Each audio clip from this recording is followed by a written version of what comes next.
আমি একটা প্রোডাক্টের নাম হচ্ছে এ। এই প্রোডাক্টটাকে ধরেন এইটা আমার হচ্ছে, এই প্রোডাক্টটা হচ্ছে একটা বিরিয়ানি।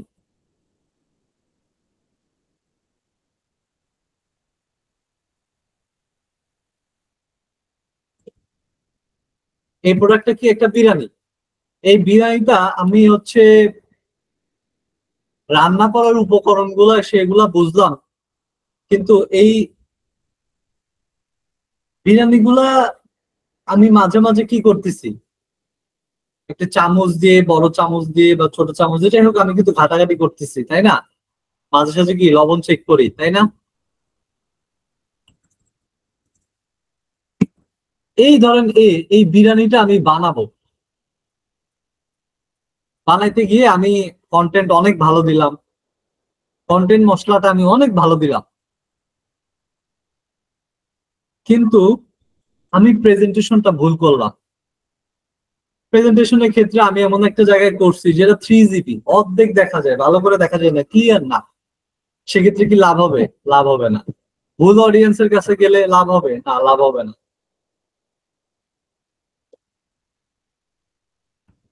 আমি ধরেন যে ওয়াচ সেল করি,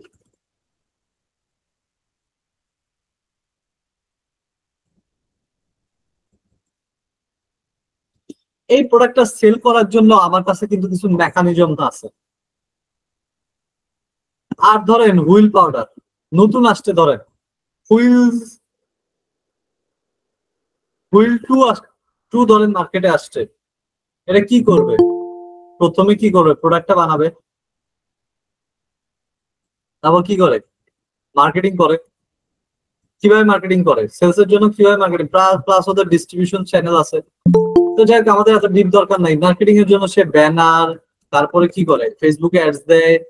আর সবচেয়ে বেশি সে যেটা করে, বিভিন্ন জায়গায় পোস্টার, বিভিন্ন দোকানের সামনে পোস্টার, ব্যানার, তারপরে টিভিতে অ্যাড, বিভিন্ন বড় বড় নায়িকাদের দিয়ে অ্যাড, ঠিক আছে, দেয়, তাই না? একটা মেকানিজম আছে এটাকে বাজারজাত করা, ফাইনালি ট্রানজেকশন করা, অর্থাৎ মানিটা তুলে আনার জন্য তার কিছু একটা মেকানিজম আছে, তাই না?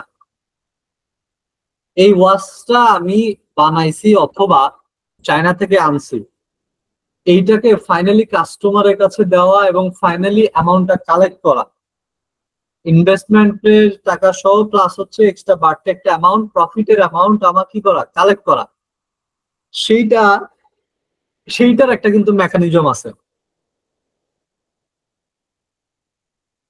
এই যে আমি একটা প্রোডাক্ট সেলস করব, আমি একটা প্রোডাক্ট সেলস করব, আরো সহজভাবে বললে আমার থেকে কাস্টমারের হাত পর্যন্ত নেব, এবং ফাইনালি আমি টাকাটা কালেক্ট করবো। এই যে একটা স্ট্র্যাটেজি, এই একটা নিয়ম, যেটাই বলেন না কেন, এটা কিন্তু আমাকে ক্লিয়ার থাকতে হবে। একটা ব্যক্তি ওয়াচ ওয়ান নামে একটা প্রোডাক্ট সেল করতেছে 990 টাকায়, আর এটা পাইকারি প্রাইস ধরেন 600 টাকা, 590 টাকা। তার মানে তার কস্টিং 590 টাকা, ঠিক আছে? তার অ্যাড, ফেসবুক অ্যাডে কস্টিং যায় পার প্রোডাক্ট অনুযায়ী ধরেন 190 টাকা।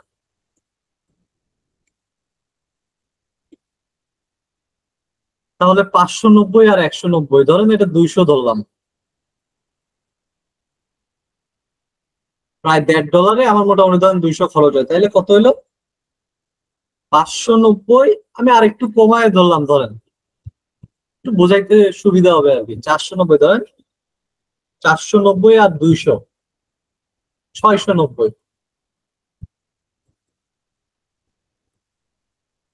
এটা কি? Product wholesale price.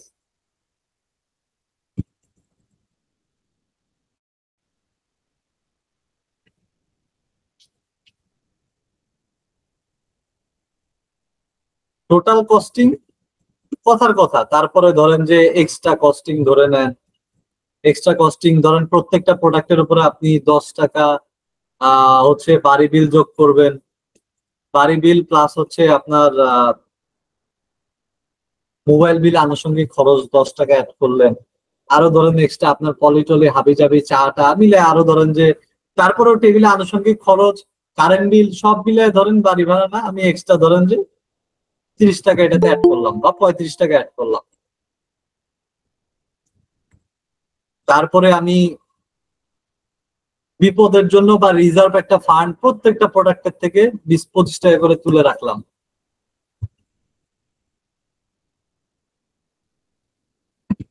প্লাস প্রত্যেকটা প্রোডাক্ট থেকে আমি একটা চেষ্টা করতেছি কি, আমি যদি এক্সট্রা অ্যামাউন্টটা যদি একটু নিচের দিকে নেই, তাহলে এখানে সরাসরি আমার কি 300 টাকা প্রফিট থাকে, তাই না?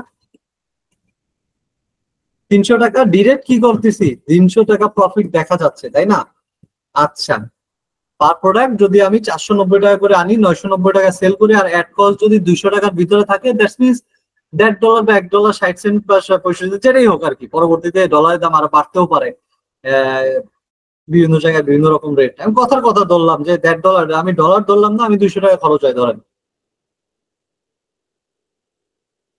কারণ আমি 50টা প্রোডাক্ট পাঠাইলে 45টা, ধরেন 35টা প্রোডাক্ট ডেলিভারি হইলো বা 40টা প্রোডাক্ট ডেলিভারি হইলো, বাদ বাকি 10টা প্রোডাক্ট যে ক্যান্সেল হবে, ওই প্রোডাক্টটা মার্কেটিং করে অর্ডার আনতেও কিন্তু আমার একটা কস্টিং গেছে, তাই না? তার মানে কি, যেগুলো ডেলিভারি হয়েছে প্রোডাক্ট, সেই ডেলিভারি প্রোডাক্টের সাথে কিন্তু এই কস্টিং গুলো অ্যাড হয়ে যায়। যাই হোক, একটু ডিপলি ব্যাপারে অত কঠিন ভাবে চিন্তা করতে চান না, আগে একটু সহজ ভাবে চিন্তা করতে চান যে একটা প্রোডাক্ট 490 টাকা দিয়ে কিনছি হোলসেল বা বানাইছি, অ্যাট কস্ট হয় আমার 200 টাকা, অ্যাভারেজে 690, আমার ডিরেক্টলি 300 টাকা প্রফিট থাকে। এক্সট্রা আমি কি করতেছি, 35 টাকা রুম ভাড়া, বাড়ি ভাড়া, হাবি জাবি ইয়ে করা, 25 টাকা আমি রিজার্ভ ফান্ড হিসেবে রাখতেছি। আর ধরেন আমি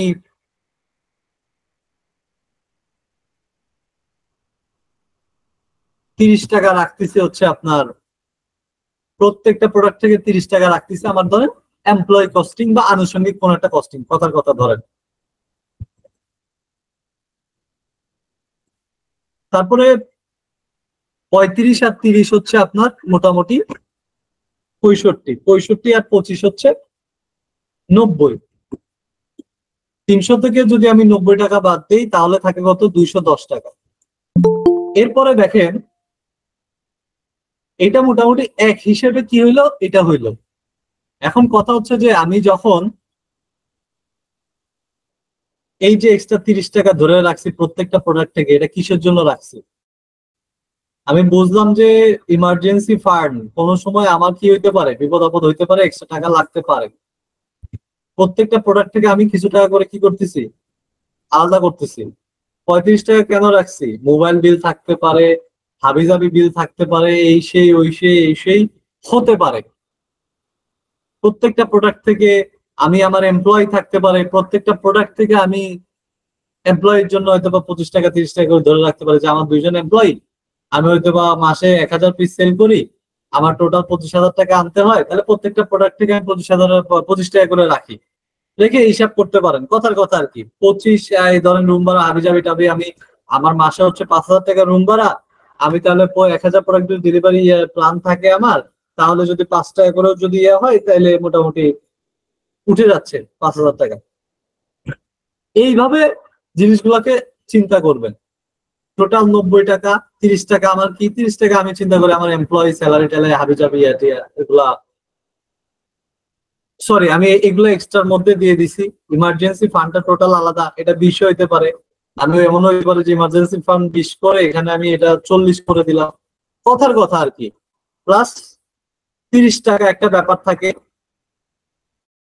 30 টাকা একটা ব্যাপার থাকে, সেটা হচ্ছে যে ভাই কিছু প্রোডাক্ট আমার আটকে যাইতে পারে। যেমন ধরেন আমি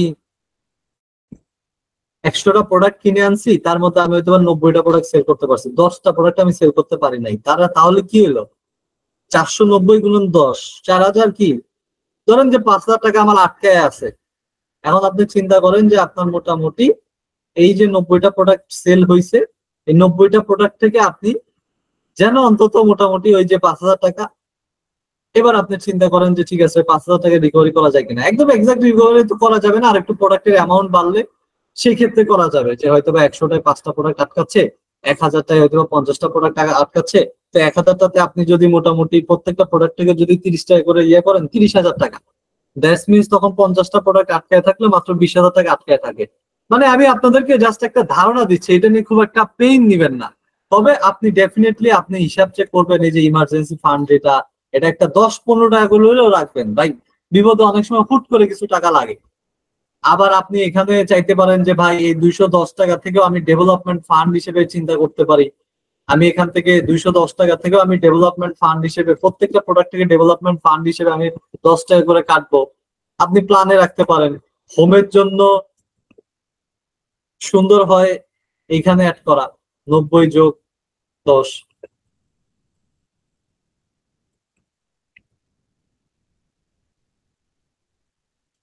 200 টাকা। 200 টাকা পার প্রোডাক্ট করতে আমার থাকবে। ধরেন আপনি আর এটাও ধরে নেবেন যে 200, তো তারপরে আমি 180 করে ধরলাম। কথার কথা যে আরো 20 টাকা হয়তো আমার নাই হয়ে যাবে। হতে পারে যে আমার কুরিয়ারে কিছু ড্যামারেজ হইতে পারে, মান্থলি কিছু ড্যামারেজ হইতে পারে, এই হইতে পারে, ওই হইতে পারে। এই জন্য মূলত ইমার্জেন্সি ফান্ড করা। ইমার্জেন্সি ফান্ডটা আপনারা 5 টাকা বাড়ায় রাখতে পারেন, আপনার ইচ্ছা। আপনি একটা ব্যালেন্স করবেন, আপনি হিসাব করবেন আপনার টার্গেট কেমন, সেটা অনুযায়ী আপনি আপনার ড্যামারেজ, আপনি যদি 1000 প্রোডাক্ট মান্থলি যদি ডেলিভারি প্ল্যান থাকে, আপনি যদি 1400 প্রোডাক্ট পাঠান বা 1300 প্রোডাক্ট পাঠান, এর মধ্যে ধরে নিতে পারেন যে আপনার হিসাব করে নেবেন যে আপনার 20টা প্রোডাক্ট বা 15টা প্রোডাক্ট ড্যামেজ হইতেই পারে। তখন ওই ইমার্জেন্সি ফান্ডের এই 15 টাকা 20 টাকা আপনাকে কিন্তু ওই সাপোর্টটা দিয়ে দিবে। এবং আপনি মোটামুটি আলাদা করে নিলেন 200 টাকা। এই 200 টাকা থেকে আপনি প্ল্যান করলেন যে প্রত্যেকটা প্রোডাক্ট থেকে প্রত্যেকটা প্রোডাক্টে আমার 200 টাকা প্রফিট থাকে। এখন কিছু প্রোডাক্ট আটকাইলেও এটাতে আমি কি করছি, আমি সুন্দর করে হিসাব করে নিচ্ছি। আমার স্যালারির জন্য আমি চিন্তা করতে পারি যে প্রত্যেকটা প্রোডাক্ট থেকে 20 টাকা করে আমি স্যালারি ধরতে পারি, আমার এক্সট্রা স্যালারি ধরতে পারি, আমার এক্সট্রা খরচ ধরতে পারি। তাহলে এটা 180 হবে। আপনি অন্তত office plus emergency plus extra 10-15 টাকা খরচ হয়। যেমন ধরেন একটা পলির দিকে খরচ হইতে পারে।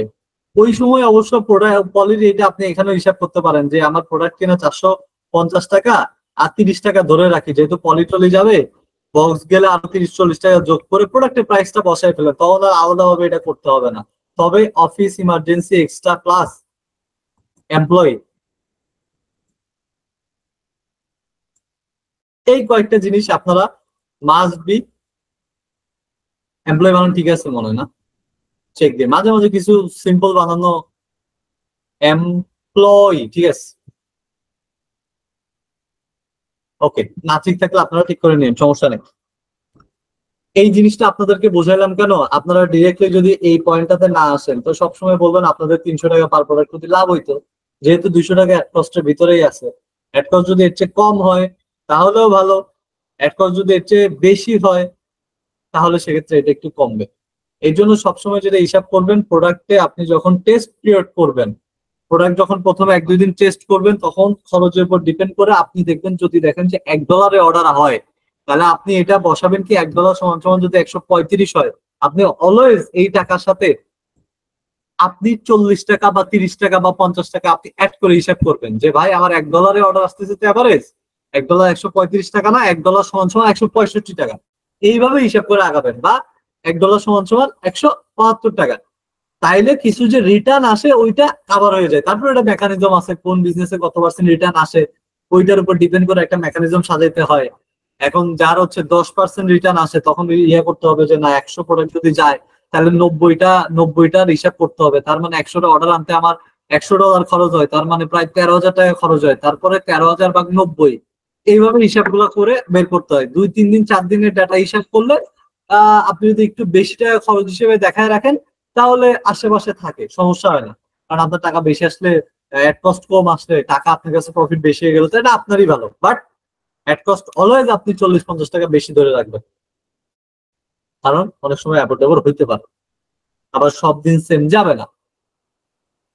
এইটা কি, এইটাও একটা স্ট্র্যাটেজির মধ্যে পড়ে। এটা কিন্তু মার্কেটিং স্ট্র্যাটেজি না, এটা হচ্ছে প্রোডাক্টের প্রফিটের বিষয়টা এবং প্রোডাক্টটাকে সঠিকভাবে পরিচালনার ক্ষেত্রে এই স্ট্র্যাটেজিটা মাস্ট বি আপনাকে রাখতেই হবে। স্ট্র্যাটেজি বাদ দেন ভাই, এটা নিয়ম। এক কথায় মনে করেন যে এটা নিয়ম, এটা আপনাকে বের করে রাখতেই হবে, নাহলে মাস শেষে আপনি টাকা খুঁজে পাবেন না। আচ্ছা, আবার তার উপরে আবার যারা ছোট এন্টারপ্রেনার তাদেরকে আবার প্রফিটের টাকা বের করে আবার ইনভেস্ট করতে হয়। এগুলো অনেক প্রসেস, আমরা নেক্সটে কোনো সময় সুযোগ হইলে রিইনভেস্ট কিভাবে করা যাইতে পারে, কিভাবে টাকা রোলিং এর মাধ্যমে বেশি বেশি রিইনভেস্ট করে আরো বেশি প্রফিটের মুখ দেখা পসিবল হয়, এগুলো নিয়ে কোনো এক সময় সম্ভব হইলে কথা বলবো ইনশাল্লাহ। তবে আমি স্ট্র্যাটেজি বলতে মূলত এখানে সবচেয়ে শক্তিশালী যে পয়েন্টটাকে আহ দিয়েছিলাম সেটা হচ্ছে মার্কেটিং স্ট্র্যাটেজি। এটার জন্য মূলত স্ট্র্যাটেজি নামটা দেওয়া। বাট উপরের বিষয়টা আমি কেন ক্লিয়ার করলাম, আপনার বিজনেসের জন্য এই নিয়মটা আপনার রাখতেই হবে। এটাও মনে করেন একটা স্ট্র্যাটেজি, প্রোডাক্টের জন্য স্ট্র্যাটেজি বা প্রফিটের জন্য স্ট্র্যাটেজি। মার্কেটিং স্ট্র্যাটেজির এখন আপনি চিন্তা করলেন যে ঠিক আছে আমি একটা প্রোডাক্ট, এই যে এটার মধ্যে আসে, চলেন এটার মধ্যে আবার ভালো করে আসে, আরেকটা হচ্ছে watch two, same product, watch two ও সেম প্রোডাক্ট, ধরেন এটা ওয়াচ অন, বাট এটার একটু অফার বা স্ট্র্যাটেজিটা, সেল করার স্ট্র্যাটেজিটা একটু ভিন্ন। এখন কিন্তু মার্কেটিং স্ট্র্যাটেজি নিয়ে কথা বলতেছি, এটার দামও আমি 990 টাকা দিচ্ছি ধরেন, এটা কেনা আমার 490। ওকে,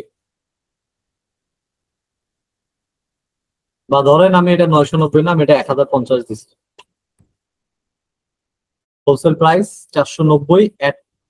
এখন আমি এটার সাথে আরেকটা প্রোডাক্ট অ্যাড করছি, সেটা কি ওয়াচের সাথে যায়, ওয়াচ যে ইউজ করবে তার আরেকটা কিছু সেম টাইপের গ্যাজেট বা সেম টাইপের কিছু একটা দিলে খুশি হয়।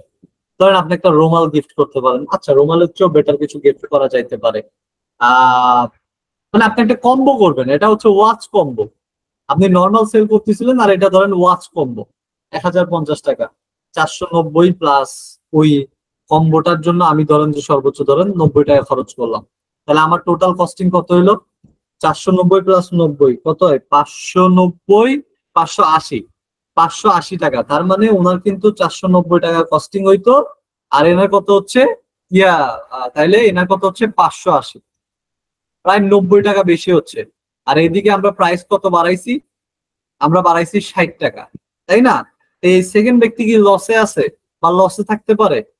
আচ্ছা, কম্বো করার কারণে অ্যাডস গুলা যখন মানুষ দেখবে তখন দেখবে 990 টাকা আমি একটা সিম্পল একটা ঘড়ি পাচ্ছি। ওর কাছে যখন আবার পরবর্তীতে ওই টাইপের, যেহেতু একটা ক্লিক দিবে, পরবর্তীতে কিন্তু ওই টাইপের আরো ওই টাইপের ঘড়ির অ্যাড কিন্তু তার কাছে যাবে। বা তার কাছে সে যদি দেখে যে আচ্ছা একটা ওয়াচের সাথে একটা ব্লুটুথ হেডফোন ফ্রি, ওই হেডফোনের পাইকারি প্রাইস ধরেন 100 টাকা, বাট মার্কেটে খুচরা প্রাইস 250 টাকা, ও কোনটা লুফে নিবে? ও তখন চিন্তা করবে যে না, 60 টাকা বেশি দিয়ে এই প্রোডাক্টটা লুফে নিবে। এইদিকে আপনার এইটাতে সেলস হওয়ার যদি 200 টাকা খরচ হয়, এটাতে তখন মানে ম্যাক্সিমাম ক্ষেত্রে এটা হবে 150।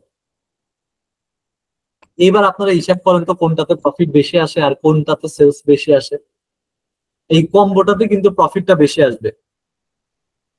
এটা একটা মার্কেটিং স্ট্র্যাটেজি। এবং আপনি যদি বলেন যে খরচ কমানো বা অ্যাড এর খরচ কমানো, যদি কাউকে আমি পরামর্শ দিই, আমি তখন তাকে বলি যে অ্যাড এ অপটিমাইজ করার চেয়েও তুমি তোমার প্রোডাক্টকে অপটিমাইজটা ভালো করে করো, নাই প্রোডাক্টের নতুন কোনো একটা ছোট কিছু একটা ভ্যালু অ্যাড করো, রিলেভেন্ট ভ্যালু।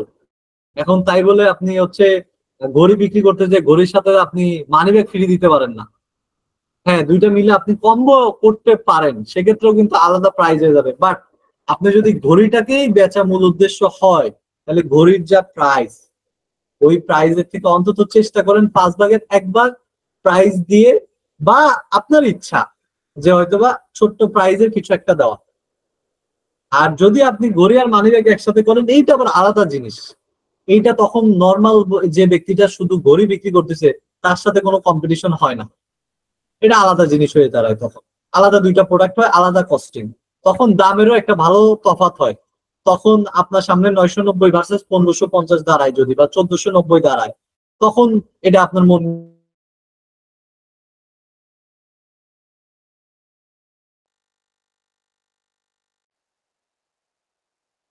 ওইটা মানুষ লুফে নেওয়ার সম্ভাবনাটা বেশি। আমি কি বললাম, প্রোডাক্টের মার্কেটিং এর জন্য এটাও কিন্তু, আপনি যদি বলেন সরাসরি কি এটা মার্কেটিং স্ট্র্যাটেজির মধ্যে পড়ে, ভাই আমি আপনি কি বললাম, প্রোডাক্ট অপটিমাইজটা আরো বেশি জরুরি। আপনি যদি বলেন যে ভাই এটাই খরচ কমানোর জন্য আপনি কি ভূমিকা পালন, মানে কোনটার দিকে বেশি ফোকাস দেবেন, আমি বলবো প্রোডাক্টে কোনো একটা ভ্যালু অ্যাড করে, সেকেন্ড যেটা বলবো সেটা হচ্ছে প্রেজেন্টেশনটা ক্লিয়ার করে আরো সুন্দর করা। থার্ড হচ্ছে অডিয়েন্সে কোনো গোলমাল আছে কিনা, পূর্বে যারা অডিয়েন্স থেকে আমি বেছে বেছে কোন বয়সী মানুষ বেশি কিনছে, কোন এরিয়ার মানুষ বেশি কিনছে, এগুলো বোঝার চেষ্টা করতাম অ্যানালাইটিক্স থেকে। আর হচ্ছে অ্যাডের থেকে আমি দেখতাম কোন এজ, কোন জেন্ডার, এটা দিয়ে আমি কি করতাম, কিছুটা অপটিমাইজ করতাম, কিছুটা চেঞ্জে জানতাম। আশা করি বুঝতে পারছেন। সেম আপনি যদি ধরেন একটা ব্যক্তি একটা জার্সি সেল করতেছে আর্জেন্টিনার একটা জার্সি সেল করতেছে, ওইটা অর্ডার আসতে ধরেন যে 60-70 সেন্টে অর্ডার আসতেছে বা 80 সেন্টে অর্ডার আসতেছে, কিন্তু তার প্রোডাক্টটাতে বিক্রি করে লাভ হইতেছে মাত্র 100-120 টাকা। কিন্তু সে যদি আর্জেন্টিনা হোম এবং অ্যাওয়ে জার্সি দুইটা মিলে যদি কম্বো করে, তার এক খরচ যদি তুলনামূলকভাবে সেমই থাকবে, তারপরেও যদি প্রোডাক্টের প্রাইসটা একটু বাড়ার কারণে যদি 20 সেন্ট বাড়েও, তারপরেও তার প্রফিট থাকবে মিনিমাম 250 টাকা বা 200 টাকা বা 220 টাকা। 120 টাকা বা 100 টাকা হওয়ার প্রফিট হওয়া অনলাইনে একটু রিস্ক, কিন্তু দুইটা অ্যাডজাস্ট করতে গিয়ে আপনার সেলস ভলিউম বাড়বে, প্রফিটের ইয়াটা শক্ত হবে। এই জন্য অনলাইন বিজনেসে কম্বো জিনিসটা খুবই পপুলার। হ্যাঁ, আপনি সিঙ্গেল প্রোডাক্টও সেল করতে পারবেন, পারবেন না যে তা না, অনেক প্রোডাক্ট আছে সিঙ্গেলেই মজা।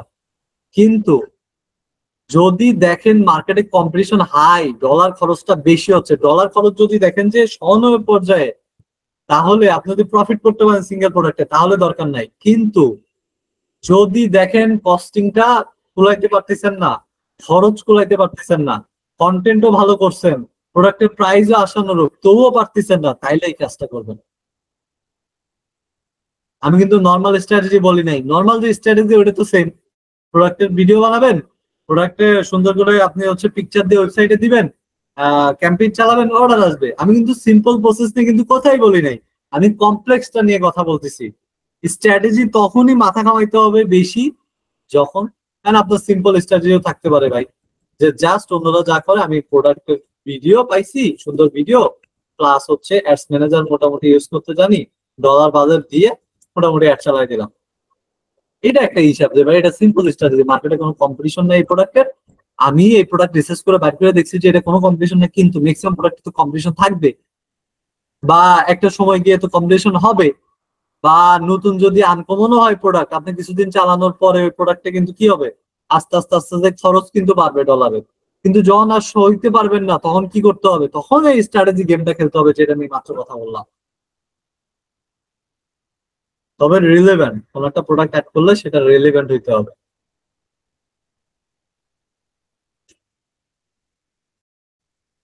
আচ্ছা, আপনারা আশা করি কিছুটা হলেও বুঝতে পারছেন। এখন চলেন আমরা যদি চিন্তা করি, আমরা চিন্তা করলাম যে ভাই আমার একদম শুরুতে আমি কি করলাম, ফেসবুকে যাব। আমি চিন্তা করলাম আমি জুতা নিয়ে ধরেন কাজ করব, কথার কথা, জুতা বাদ দেন, আমি চিন্তা করলাম ঘড়ি নিয়ে কাজ করব। আমি ঘড়ি, ওয়াচ, প্রথমে যেটা করব ওয়াচ, কি অবস্থা একটু দেখি। ওয়াচ থেকে সার্চ করলাম, ওকে,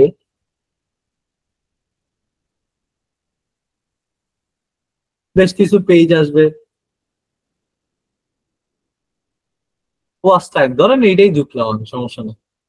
ওয়াচ গ্যালারি আছে, এটা মোটামুটি ভালো। আচ্ছা, অ্যাক্টিভ পেজ কিনা, আচ্ছা অ্যাক্টিভ, কি টাইপের বিষয়গুলো তারা বর্তমানে কাজ করতেছে, চলেন না আমরা 10টা পেজ একটু কিভাবে রিসার্চ করবো। অ্যাবাউটে আসলাম, পেজ ট্রান্সফার আসবো, this page is currently running ads. চলেন এবার আমরা একটু অ্যাড লাইব্রেরিতে যাই, আলাদাভাবে যাইতে পারতাম। আচ্ছা, ওর পেজটা একটু ঘাটাঘাটি করে দেখি। বড় পেজ হইলো, বড় পেজ গুলাই ঘাটাঘাটি করবো, যেগুলো 20K 15K উপরে লাইক। আমি দেখবো যে কি অবস্থা, কি ধরনের প্রোডাক্ট নিয়ে তারা কাজ করে, কিভাবে পিকচার গুলা দিচ্ছে, ভিডিও গুলো কিভাবে দেয়, কোনো রিলস দেয় কিনা। রিলসটা খুবই গুরুত্বপূর্ণ। আমি কি করলাম, ওদেরকে ওয়াচ কেনার কাস্টমার সেজে ওদেরকে যে একটা নক দিয়ে দেখলাম, 8-10 জায়গা থেকে দেখি কিভাবে আমাকে রেসপন্স করে, ম্যানেজ করে, ওদের কোনো ওয়েবসাইট আছে কিনা, ওয়েবসাইট থাকলে কেমন, চলেন দেখে আসি ওয়েবসাইট আছে কিনা, এগুলো চেক দিতে হবে। একটা ক্যাম্পেইন চলতেছে, তারপর কি সেন্ড মেসেজ, তার মানে খুব একটা ভালো বিজনেসে নাই এরা। ক্যাপশন কিভাবে করতেছে। আচ্ছা, এরা বাল্ক অ্যামাউন্টে সেল করতে করার মতন অবস্থায় নাই, দেখলেই বোঝা যায়। ফেক লাইকে সম্ভবত এই পেজটাকে বড় করছে, আমরা এই পেজ থেকে বের হয়ে গেলাম। এটা থেকে আমাদের শিক্ষার তেমন কিছু নাই। অলিভস এর মধ্যে যাই, অলিভস বাংলাদেশ, দেখি তোমাদের কি অবস্থা। 243 লাইক, 268 ফলোয়ার, এটা তো আরো হবে না। তারপরেও চলেন দেখি ওদের ওয়েবসাইট আছে কিনা। নাই, ডোমেন কিনে রাখছে জাস্ট মনে হয় নাকি। আচ্ছা, নাও কিনতে পারে, অন্য জনের কাছেও থাকতে পারে। লো বাবা, এই গরিব মার্কেটে এমনি একটু কম্পিটিশন কম। শোনেন লো বাবার কি অবস্থা।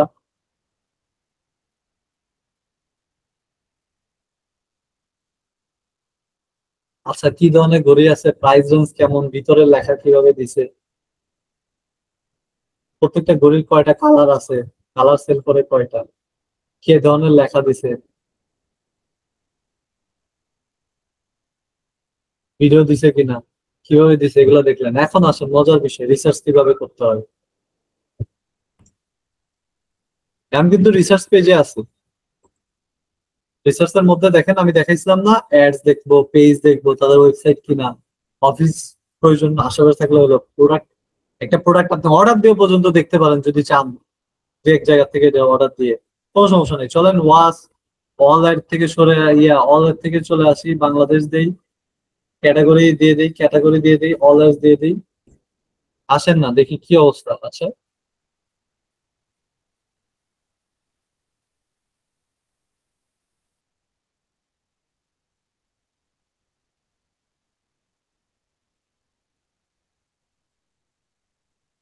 একটু বাংলায় লিখি করি, যদি খুব ভালো কিছু না পাই পাতাম, সমস্যা নেই।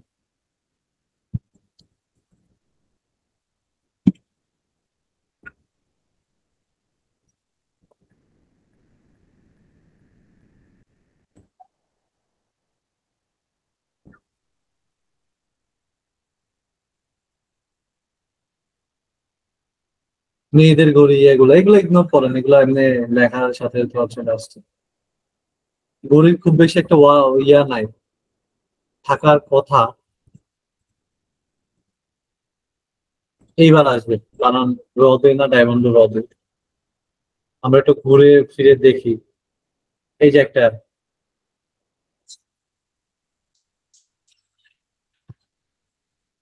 আমি ডিফারেন্ট একটা স্টাইলে ঢুকাইতে পারি। সবাই গরিব, সবাই দেখেন একটা জিনিস ইয়ে করতে পারে, অন্যদের থেকে আলাদা হইতে পারে, একটা স্ট্র্যাটেজি বিল্ড রাখতে পারি প্রোডাক্টের জন্য। সবাই গড়ি তো করতে গেলে সবার হাতের সাথে মিলে না। তো সবাই তো শুধু গড়ি সেল করে, দেখেন আপনি ডিফারেন্ট কি অ্যাড করতে পারেন। আপনি বক্স সুন্দর করতে পারেন, আপনি গড়ির সাথে গড়ি পরিষ্কার করার একটা টিস্যু গিফট করতে পারেন, বা একটা কাগজ গিফট করতে পারেন, অথবা কাগজ একটা পানি গিফট করতে পারেন, পানির মতন কোনো কিছু যেটা দিয়ে সুন্দরভাবে পরিষ্কার করা যায়, এটা গিফট করতে পারেন, এক্সট্রা দিতে পারেন, হয়তো দাম 8-10 টাকা বা 20 টাকা খরচ করতে পারে, কিন্তু সেলটা আপনারই ভালো হবে। অথবা ঘড়ির যে বেলটা কাটার ইয়া পাওয়া যায় 15-20 টাকা 30 টাকা, আপনি সেটা দিতে পারেন।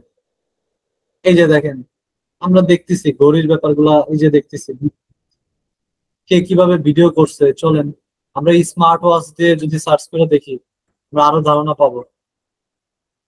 আমি চিন্তা করেন স্মার্ট ওয়াচ, আচ্ছা, স্মার্ট ওয়াচ আমার যাওয়ার দরকার নেই। আরেকটা ব্যাপার, আমি চিন্তা করলাম, আচ্ছা এই প্রোডাক্টটা কতদিন ধরে আপনার দেখে নিতে পারেন, যে কতদিন ধরে এই প্রোডাক্টটা কি অবস্থায় আছে। সি অ্যাড ডিটেলস, মের 29 তারিখ থেকে চলতেছে। এটা যদি মার্চের যদি 20 তারিখ থেকে চলতো, কি ধরে নিতেন যে এই প্রোডাক্টটা মোটামুটি অনেকদিন ধরে চলতেছে। বিভিন্ন সেগমেন্টের প্রোডাক্টে আমি এইভাবে দেখি, যে দেখি একটা কতদিন ধরে চলে, যদি দেখি যে না একটা অনেক দিন ধরেই চলতেছে, তাহলে ধরে নেই, এবং ওই প্রোডাক্টে বেশ কিছু অ্যাড চলতেছে, এবং একটা 5-7 দিন 10 দিন ধরে চলতেছে, তাহলে আমি এটা ধরে নিই যে না মোটামুটি প্রোডাক্টটা তো মনে হয় সেল টেল মোটামুটি ভালোই আসতেছে, না হলে কিভাবে মানে এতদিন চালাইতেছে। আমি এমনও দেখছি 1 মাস চালাচ্ছে এবং প্রচুর এঙ্গেজমেন্ট। আমি একটা প্রোডাক্টের ডিমান্ডকে কিভাবে বুঝি জানেন, যদি দেখি যে ওই সেম প্রোডাক্টটা অন্য কোনো জায়গায় আছে, বা সেম টাইপ ক্যাটাগরির প্রোডাক্ট অন্য জায়গায় আছে, তাদের পোস্টে লাইক করার রেশিও আর কমেন্টের রেশিও মোটামুটি একটা ভালো। ধরেন লাইক করছে 300, কমেন্টস আছে মোটামুটি 70, 80, 100, এটা কিন্তু অনেক ভালো। আমি এটা চেক দিই, তাহলে বুঝে যায় যে না এটা কাজে লাগতে পারে। আবার ফাইনাল স্টেজের চেকের জন্য তো আমি বলছি যে প্রোডাক্ট বানানোর আগে এক পিস প্রোডাক্ট এনে ওই প্রোডাক্ট দিয়ে বা অন্যের কাছে প্রোডাক্ট আছে সেটা এনে ডেমো বানিয়ে পিকচার অথবা ভিডিও দিয়ে আমি ডেমো মেসেজ ক্যাম্পেইন করি একটা $2, আর কি করি ওয়েব ক্যাম্পেইন চালাই আমি হচ্ছে $4, 5, 7 দুইটা করে। আমি দেখি যে এটা ডিমান্ড আছে কিনা।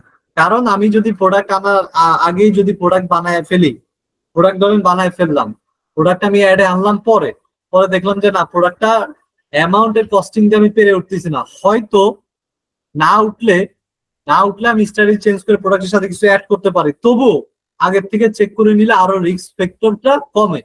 যখন দেখি যে না কাজ করে, তো তখন আমি আস্তে করে কি করি, ঠিক আছে যা এবার এটার ছাড়পত্র দেওয়া যায়। বড় বড় কোম্পানি গুলো কি করে, নতুন একটা প্রজেক্ট লঞ্চ করলে বেটা ভার্সন লঞ্চ করে, সেম লাইক। আশা করি বুঝতে পারছেন। এই অ্যাড লাইব্রেরিতে যত ঘাটাঘাটি করবেন, বিভিন্ন টপিক নিয়ে বিভিন্ন পেজ নিয়ে ঘাটাঘাটি করবেন, তত আপনি শিখবেন, বিভিন্ন জনের ওয়েবসাইট দেখবেন, আপনি যে নিশে নামতে যাচ্ছেন। এখন কথা হচ্ছে যে ভাই আমার নিশে কেউ নাই, তাইলে আপনি দেশের বাইরে ট্রাই করবেন, এটা এটা চিন্তা করতে পারেন দেশের বাইরে কিভাবে করতেছে। এখন এরকম একটা ব্যাপার আছে, দেশের বাইরে অডিয়েন্সের মন মানসিকতা আমাদের মন মানসিকতা সাইকোলজি এক না। আপনাকে তাহলে কি করতে হবে, অন্ধকারের মধ্যে নিজের আইডিয়া নিয়ে কিছুটা ভালো প্রেজেন্টেশন নিয়ে নামতে হবে, বিশ্বাসের ব্যাপারটাকে হাইলাইট করে নামতে হবে। আপনি চিন্তা করবেন যখন 10টা 15টা পেজ দেখবেন, তাতে ভিডিও দেখবেন, এরপর চিন্তা করবেন আচ্ছা ঠিক আছে কাস্টমার যেহেতু এটাতে এগুলোতেও কিনে, এর থেকে একটু ডিফারেন্ট দিতে পারলে আমারটা কিনবো। হুবহু কপি করলে কিন্তু সবসময় ভালো হয় না। তবে শুরুর দিকে অনেকে কি হয়, অনেকের অ্যাবিলিটি গত একটু, ভাই সবার তো ফুল অ্যাবিলিটি প্রথমেই থাকে না। আস্তে আস্তে কাউকে না কাউকে ফলো করতে করতে করতে করতে করতে করতেই কিন্তু একসময় নিজের মধ্যে ইউনিকনেস আসে। প্রথম থেকে ইউনিকনেস আনতে গেলে আপনাকে যেটা করতে হবে, 10টা প্রতিষ্ঠান থেকে আইডিয়া নিয়ে জোড়াতালি দিয়ে আপনি ভিডিও বানাইতে পারেন। কথার কথা, জোড়াতালি বলতে ওদের ভিডিও দিয়ে না, আইডিয়া গুলো নিজের মধ্যে নিয়ে আপনি ইমপ্লিমেন্ট করতে পারেন, আপনার মডেল দিয়ে হোক, আপনি নিজে হোক। তবে এন্টারপ্রেনাররা নতুন অবস্থায় নিজেরা করা ভালো, বাট একটা অবস্থান হয়ে গেলে তখন আর নিজে করাটা, এখানে অনেক ব্যাপার স্যাপার আছে, এটা নিয়ে খুব কথাবার্তা এখন না বলি, কোন এক সময় বলবো। অনেকে নিজে নিজেও করে, অনেকে এই দেখেন চেইন কাটার ফ্রি, অন্যদের চেয়ে এরা এগিয়ে থাকবে। অনেক সময় দেখা যায় ভাই অনেক ব্যাপার আছে যেটা হয়তো বা আমি এক সেন্সে বলছি, আপনারা আবার অন্য সেন্সে নিতে পারেন, এর জন্য অনেক ব্যাপারে স্কিপও করি।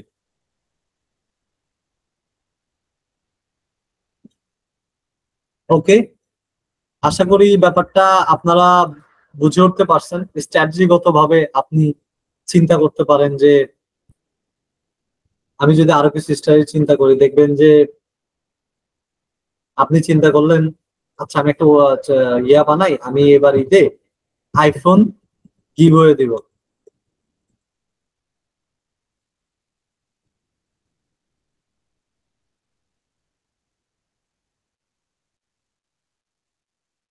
ওকে, আগেই ঠিক ছিল, আইফোন গিভওয়ে দিব। আচ্ছা, প্রোডাক্টের প্রাইস আমি 890 করে সেল করতাম, ওই প্রোডাক্ট আমি 990 টাকা সেল করাবো। আমার ইয়াং এজদেরকে পঠাইতে হবে আমার প্রোডাক্টটা, ইয়াং এজদের জন্য, এর জন্য আইফোন। কিন্তু যদি একটু বয়স্ক হইতো আইফোন দিয়ে কাজ হইতো না, অন্য কিছু চিন্তা করতে হইতো। আচ্ছা, যদি মেয়েদের কোনো প্রোডাক্ট হইতো তাইলে, বিবাহিত মেয়েদের প্রোডাক্ট হলে আপনি করতে পারতেন ফিজ বা অন্যান্য বিষয়, ঠিক আছে। কারণ আপনি চিন্তা করলেন আইফোন 15 বা 14, দাম কত, ধরেন যে কথার কথা 70,000, কথার কথা আর কি, আমি জানি না আইফোন 14 এর দাম কত এখন, 50, 70 বা 60 ধরেন সে মানে একটা হইব। কি বলে দিলেন আপনি 100 টাকা করে বাড়াইলেন, আপনার টার্গেট কত, আপনার টার্গেট হচ্ছে 5,000 প্রোডাক্ট সেল করা। এটা আপনি কিন্তু নতুন অবস্থায় আবার কিন্তু পারবেন না, নতুন এন্টারপ্রেনাররা এটা ট্রাই করতে যায় না, একটু পুরাতন হওয়ার পরে এবং ভালো ফাইন্যান্সিয়াল ব্যাকআপ রাখার পরে, থাকার পরে। এটা একটা স্ট্র্যাটেজি আর কি। আপনি কি করলেন, আপনি করলেন 5,000 প্রোডাক্ট সেল করবেন। এখন আপনি চিন্তা করলেন আমার 5,000 প্রোডাক্ট সেল করার জন্য অ্যাভারেজ আমার হয়তো বা আগে থেকে আপনি টেস্ট মেস্ট করছেন, কিছু প্রোডাক্ট সেল করছেন, ওইটা দেখছেন যে অ্যাভারেজ এই প্রোডাক্টটা সেল করতে $1.5 করে খরচ হয়। তাহলে 5,000 প্রোডাক্টে $1.5 করে যদি খরচ হয় অ্যাভারেজ, তাও প্রায় আমার $7,500 খরচ হবে। আচ্ছা, এবার আপনি চিন্তা করলেন নর্মাল যদি 5,000 প্রোডাক্ট সেলস করতে যাই তাহলে আমার $7,500 খরচ হয়। যখন আইফোন 14 এর একটা মূলা আমি ঝোলাই দেবো, মানে মন খারাপ করে নিয়ে না, আমি এটা মানে জাস্ট একটু ফান করে বলতেছি, যখন এটা গিভওয়ে হিসেবে নিব তখন কিন্তু একটু আকর্ষণটা বাড়বে, রাইট? এদিকে কিন্তু 890 টাকা জিনিসটাকে কিন্তু 990 করছি, $100 কিন্তু বাড়াইছি প্রোডাক্টের প্রাইস। আচ্ছা, আপনি বললেন না আমি প্রোডাক্ট প্রাইস বাড়াবো না। এখন দেখেন যদি প্রোডাক্ট প্রাইস বাড়াই সেক্ষেত্রে কি হবে, 5,000 প্রোডাক্ট গুণন 10 100, তাইলে কি 5,000 গুণন 100, আপনি চিন্তা করেন এক্সট্রা আপনার কাছে একটা টাকা আসতেছে। 5,000 গুণন 100, 50,000 টাকা আপনার কাছে আসতেছে। তার মানে কি 70,000 টাকা আপনার আইফোনে খরচ হবে, 50,000 টাকা আপনি প্রোডাক্টে $100 করে বাড়াইলে আপনি কিন্তু কি করবেন, অনায়াসে তুলতে পারেন। এখন বলবেন না ভাই আমি প্রোডাক্ট প্রাইস বাড়াবো না, আমার প্রোডাক্ট প্রাইসের ভিতর থেকে আমার কি করতে হবে, 5,000 প্রোডাক্ট সেল করতে হবে এবং আইফোনে গিভওয়ে আমি দিব। আর আপনি চিন্তা করলেন আপনার কিন্তু লাভ টাভ কিন্তু আলাদা হিসাব, আমারও মাথায় দিলাম লাভের টাকার ভিতর থেকে আমি আইফোন 14 দিব না, না হয় আমি প্রোডাক্ট প্রাইস বাড়াবো $500 লাগতো, সেইখানে এখন লাগতেছে আমার $4,500 মাত্র। তাইলে 7,500 থেকে যদি আমার 4,500 বাদ যায়, $3,000 আমার বাদে। এখন ওই $3,000 এখন আপনি চিন্তা করেন এই $3,000 প্রাইস যদি আমি প্রতি ডলার যদি আমার 134 করে বা 36 করে বা 132 করে যেটাই হয়, আমি ধরলাম যে 130 করে যদি আমার সেভ হয়, আমার কত টাকা সেভ হয় একটু চিন্তা করে দেখেন তো। $3,000 গুণন 130, 3,90,000 টাকা সেভ হয়। এটা কিন্তু গল্প না, এটা কিন্তু গল্প না। বড় বড় প্রতিষ্ঠানগুলা যারা, এটা কিন্তু শুরুতেও করা যাবে না যদি আপনার ভালো সেট না থাকে। এটা একটা প্রতিষ্ঠান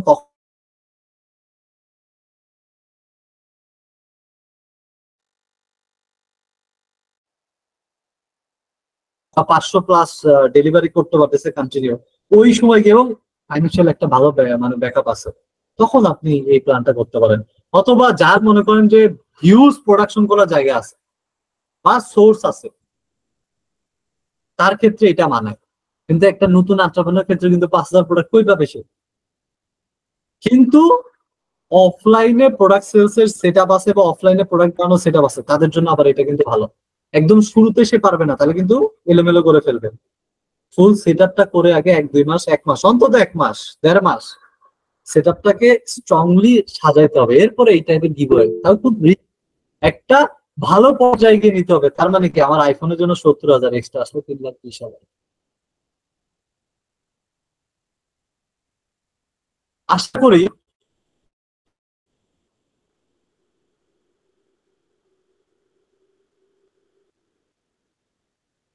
ওকে, সরি, আমি ভাবছি যে স্ক্রিন আটকে গেছে। স্ক্রিন কি আটকে গেছে? একটু লিখবেন, স্ক্রিন কি আটকে গেছে?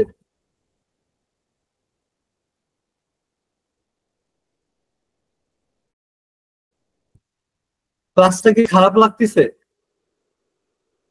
হ্যাঁ না, নিশা হাবিব সানগ্লাসের একটা বিজ্ঞাপন, ওরা অপটিমাক্স বিডি এই কাজটা করছে।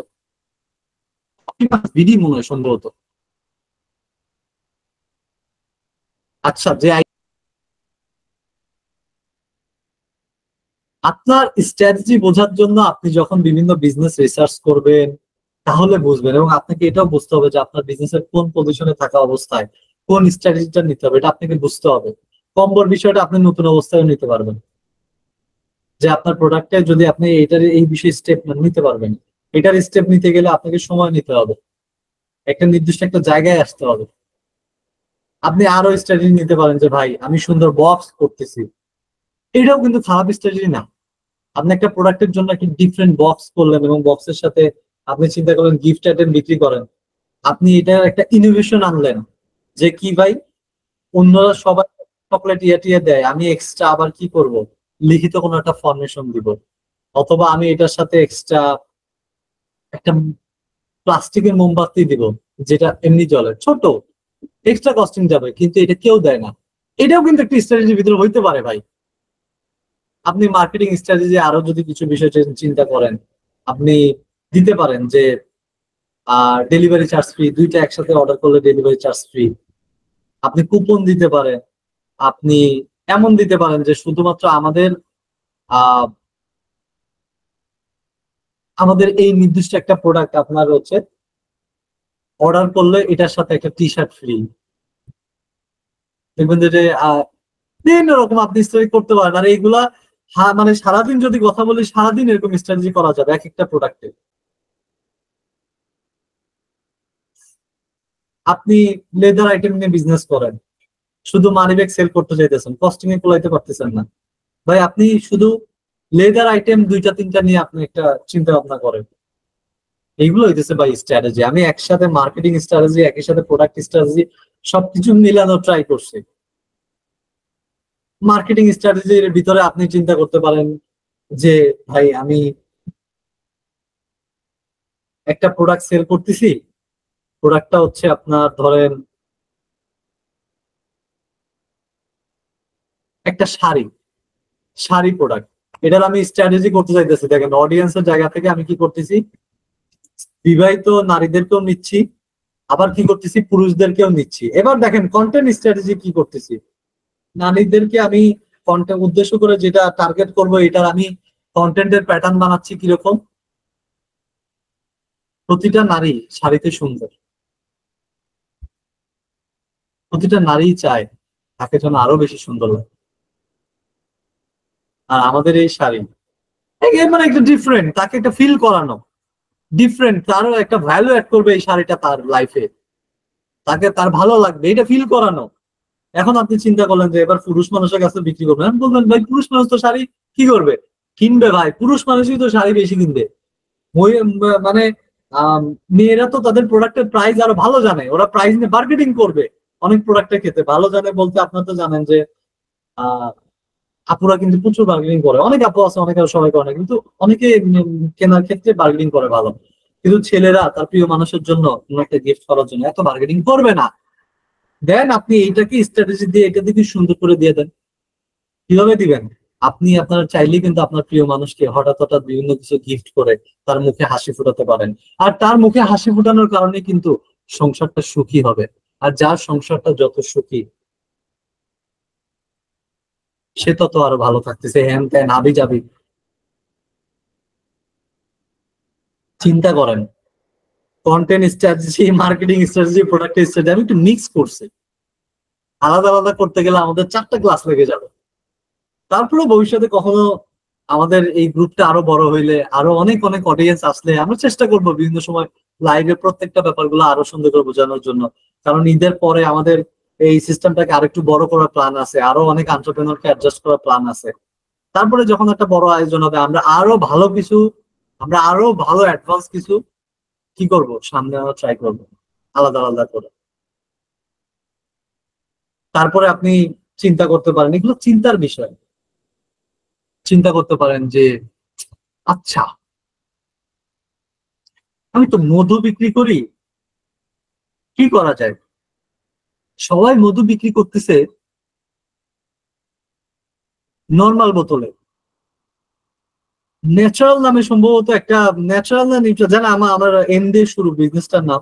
একটা মুরব্বী মানুষ হচ্ছে দাঁড়িয়ালা, আহ উনি হচ্ছে সুন্দর প্যাকেজিং করছে, এটা কিন্তু একটা স্ট্র্যাটেজি। বোতলটা অনেক সুন্দর, অনেক সুন্দর। দেখবেন ফাস্টফুড তাদের প্যাকেজিং এর ক্ষেত্রে সুন্দর করে, ছালা আছে না, ছালা আপনাদের ওদিকে কি বলে আমি জানি না, ছালাটাকে খুব সুন্দর করে বেঁধে ইয়ে করে দেয়, একটু অর্গানিক ফিল করা। ওরা প্রোডাক্টের প্যাকেজিং এর ক্ষেত্রে একটা স্ট্র্যাটেজি করে সবুজ সবুজ, একটু ন্যাচারাল ফিল করা। প্রোডাক্ট বলেন, প্রাইস বলেন, 990 টাকা, এটা কিন্তু অস্থির প্রাইস, 1000 টাকাও না। এটাও কিন্তু একটা স্ট্র্যাটেজি, 99 টাকা। আপনি একটা প্রোডাক্ট যদি দেখেন 590 মানে 490 টাকা, আরেকটা প্রোডাক্ট 570 টাকা, 570 টাকাটাকে বড় মনে হয়, অনেক বড় মনে হয়, বা 620 টাকা, এটা হচ্ছে 590 টাকা। এই প্রাইস রেঞ্জটাও কিন্তু খুব ইম্পর্টেন্ট। মানে স্ট্র্যাটেজিগত ভাবে এটাকেও চেঞ্জ আনা যায়, প্রোডাক্ট দিয়ে করা যায়, প্যাকেজিং দিয়ে করা যায়। তারপরে মার্কেটিং এর জন্য বিভিন্ন গিভওয়ে টাইপের যে ব্যাপার স্যাপার গুলা, আপনি যে এইগুলা দিবেন তা না, আপনি দিতে পারেন যে ভাই আমাদের একটা পাঞ্জাবির সাথে আরেকটা পাঞ্জাবি ফ্রি, বা দুইটা পাঞ্জাবি কিনলে একটা টি শার্ট ফ্রি। ইচ্ছা তিনটা টি শার্ট একসাথে কিনলে ডেলিভারি চার্জ ফ্রি, দুইটা কিনলে 30%, বিভিন্ন কিছু আপনি বানাইতে পারেন। কিন্তু একই সাথে দুই তিনটা এক্সট্রা যে একই অ্যাডের মধ্যে থাকবে না, একটাই থাকবে, একই সময় একটা থাকবে। সবাই ল্যাপটপ বিক্রি করতেছে, আপনি ল্যাপটপ নিয়ে বিজনেস করেন, শুধু ল্যাপটপ বিক্রি করতেছে, আপনি কি করতেছেন? ল্যাপটপের সাথে মাউস দিচ্ছেন, তারপরেও কি মাউসটা আবার কি ব্লুটুথের, আর একটু ইন্টারেস্টিং। তারপরে আবার বললেন কি 1 বছরের সার্ভিস ওয়ারেন্টি, এবং এই ওয়ারেন্টির জন্য আপনার থেকে কোনো টাকাই নিব না। তাহলে নিশ্চিন্তে অর্ডার করেন, অন্য জায়গা থেকে কিনলে তো আপনাকে এই পরবর্তী সার্ভিসিং এর টাকা খরচ করতে হইতো, আমার থেকে নেন। হ্যাঁ, আপনার হয়তো বা কিছু টাকা এখান থেকে পরবর্তীতে সার্ভিসিং এর জন্য আপনি লাভ করতে পারতেন, এটা তো কম করতে পারবেন, কিন্তু হিউজ একটা সেলস জেনারেট। মানে এটা কথার কথা, এখন আপনি বলতে পারেন যে ভাই ল্যাপটপ অনলাইনে কেমনে সেল হয় কিভাবে, এটা অনেক বড় ব্যাপার, ওইগুলো নিয়ে আমি এখন কথা বলতেছি না। বাট আমি কথার কথা বুঝাইলাম আপনি আপনার প্রোডাক্টে রিলেট করেন যে আপনি কি ধরনের স্ট্র্যাটেজিটা সাজাবেন। আপনার অডিয়েন্স মানে মানে আপনার কম্পিটিটররা বা আপনার এই প্রোডাক্ট নিয়ে যারা বিজনেস করতেছে এরা কি স্ট্র্যাটেজি দিয়ে অ্যাড চালায় বা কি অফার ক্রিয়েট করতেছে, এগুলো বোঝার ট্রাই করো।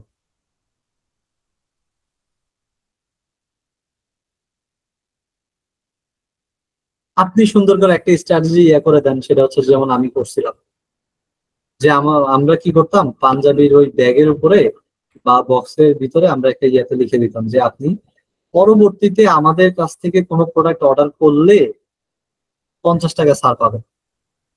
তখন কি হইতো জানেন?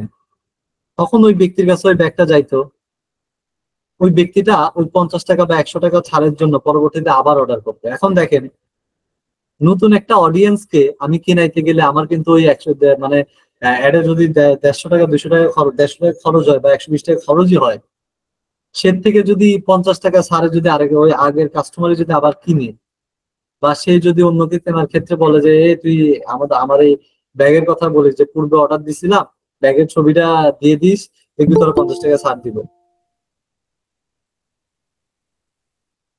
আপনি একটা কোম্পানি, আমি স্ট্র্যাটেজি ওরা এইভাবে করছে, যে সেটা কি করছে জানেন? নতুন নতুন কাপড় চোপড় পরার দোয়া, এটা হ্যান্ডট্যাগে লাগাই দিত, এটা ভিতরে দিয়ে দিত বক্সের, একটা মানুষের মাইন্ডে গেঁথে যাইতো পরবর্তীতে আবার এঙ্গেজ হওয়ার জন্য। ডিফারেন্ট ডিফারেন্ট কিন্তু এই স্ট্র্যাটেজি আছে, প্রোডাক্ট সেলস এর পরেও স্ট্র্যাটেজি আছে, এইগুলো হচ্ছে সেটা। যে কোম্পানি মানে যে কোম্পানিগুলো যত বেশি রিসোর্স ইউজ করে, এই স্ট্র্যাটেজির দিক থেকে ইউজ করে, ভালো ভালো কিছু চিন্তা করে, তারা একটা সময় তো অনেক বড় হয়। কেন হয় জানেন? এই ছোট ছোট ধাপ থেকে প্রথম প্রথম তাদের লাভ না হইলো বা সুযোগটা না পেলে পরবর্তীতে তারা পায়।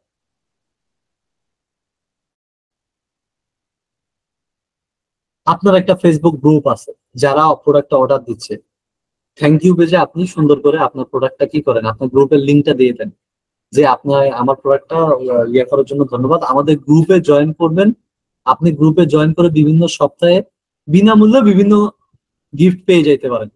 একটা সময় আপনার গ্রুপে 5,000 7,000 মেম্বার হবে, বিভিন্ন সপ্তাহে আপনি বিভিন্ন অ্যানাউন্সমেন্ট করবেন, ওদের সাথে একটা এঙ্গেজমেন্ট হবেন, বা অ্যাড এর খরচ ছাড়া ওইখানে একজনের মানে একজনের আপনি প্রতি সপ্তাহে জাস্ট ছোট্ট একটা গিফট দেন, আপনার প্রোডাক্ট গিফট দেন, ওরা এঙ্গেজ থাকবে গ্রুপে, গ্রুপ থেকে অনেক সেল হবে, অ্যাড এর কস্টিং ছাড়া সেল হবে। স্ট্র্যাটেজি তো অনেক ভাবে করা যায়, আফটার সেল সার্ভিস, আপনার মানে সেল সার্ভিসের আগে, অর্ডার হওয়ার আগে, অর্ডার হওয়ার পরে, প্রোডাক্টটা যাওয়ার পরে, বেশ কয়েকটা জায়গায় আছে।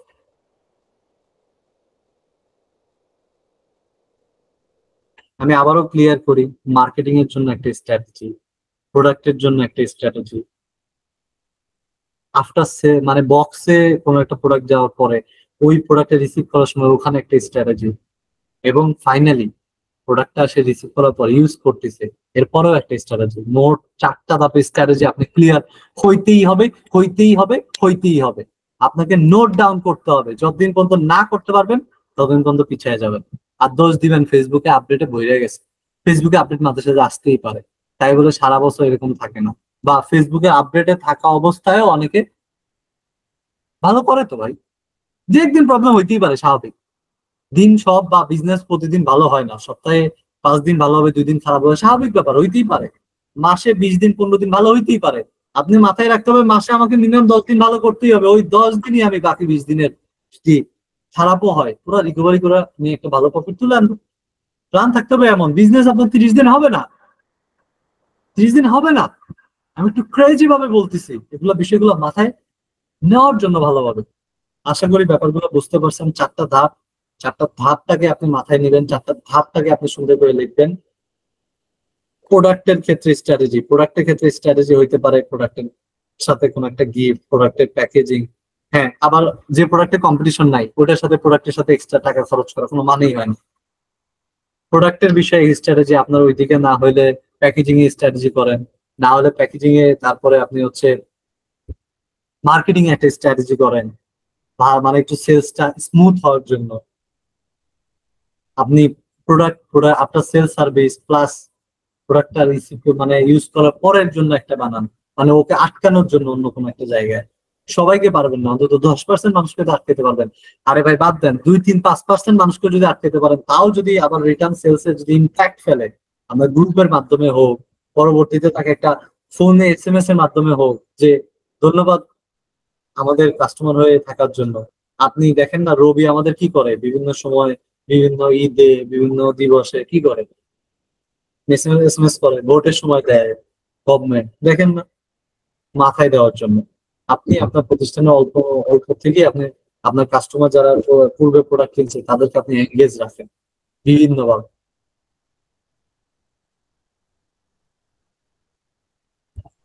মার্কেটিং স্ট্র্যাটেজির ক্ষেত্রে রিটার্গেটিং এর বিষয়টা হচ্ছে সবচেয়ে ইম্পর্টেন্ট। মার্কেটিং এর ক্ষেত্রে অফারটা সেট করাটা ইম্পর্টেন্ট, তারপরে আপনি ফেসবুক অ্যাডসটা কয়েকটা ধাপ আছে, সেই ধাপগুলো ফলো করেন। আমরা ইনশাল্লাহ নেক্সটে আলোচনা করব সেগুলো নিয়ে। আশা করা যায় যে মার্কেটিং এর ফেসবুক অ্যাডস এর এন্ড থেকে এই যে স্ট্র্যাটেজি গুলা এগুলো নিয়ে আমরা একটা আলাদা ক্লাস করবো ইনশাল্লাহ। মানে আমরা একটা ধারণা নেব, আমরা সেটা হতে পারে আমাদের আফটার 10 ডেজ বা ঈদের পরে হতে পারে। যারা পরবর্তীতে এই ভিডিওগুলো দেখবেন তারা এই প্লে লিস্টের পরে দেখতে পাবেন। আশা করি বুঝতে পারছেন। সবাইকে অসংখ্য ধন্যবাদ। আসসালামু আলাইকুম।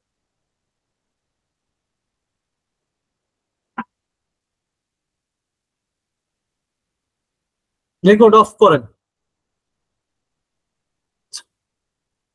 কি অবস্থা সবার বলেন? 3টা দিন আপনাদের সাথে কাটালাম, দীর্ঘ বেশ অনেক ঘন্টা। আইডিয়া গুলা দিচ্ছি, কেমন লাগতেছে? খারাপ লাগতেছে?